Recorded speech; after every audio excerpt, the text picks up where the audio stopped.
Hey guys, it's Flip, and today I'm going to do a review of this Quikrete Concrete Crack Seal.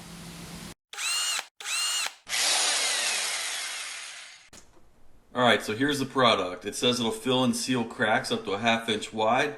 It'll dry to the touch in about a ½ hour, and it hardens in 24 hours. And then you can reapply as much as needed after that 24 hours. So here's a few pros and cons with this stuff. First, the pro. It's super easy to use. You don't even have to tool it or anything. You don't even need a caulk gun. You just apply it in the cracks and it self-levels. And there is one trick I kind of learned with it. You want to try to fill in the crack how you want it, get it to the correct depth, and then leave it alone. If you go back and touch it after a minute or two, it's going to make it look bad.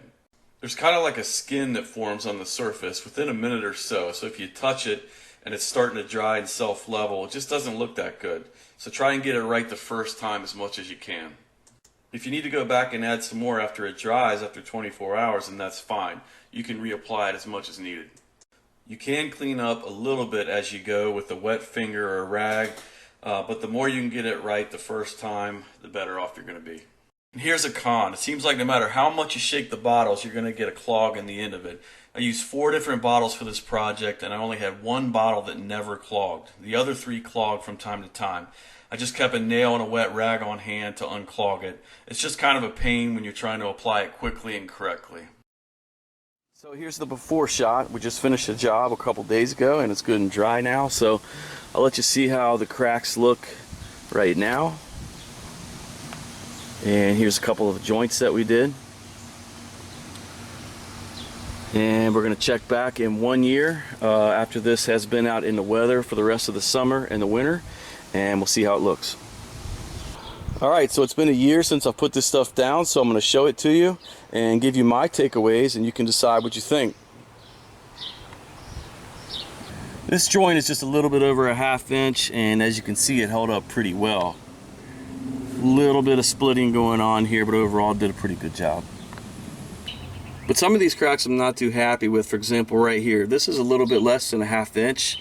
All the right steps were taken, and it's still splitting and cracking a little bit after just a year. So I'll let you have a look at that for yourself.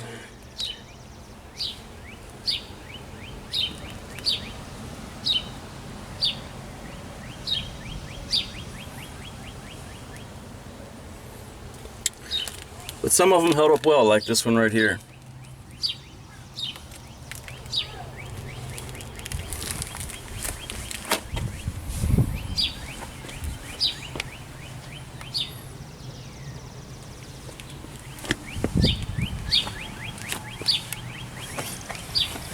Now again, some of these cracks are bigger than a ½ inch. This one's almost 2 inches across, so you can't hold these against the company. It's not advertised to work on cracks that big. It's just some of the smaller cracks that are splitting that I'm not super happy with. So the good news is I had the leftover from last year, so got it out of the closet and gave it a good shake, and it came out just fine and worked. So I decided to use it to kind of top off the cracks that had formed over the past year to get it looking a little better. So that did help. It only took me about 5 minutes and got it looking better than it was.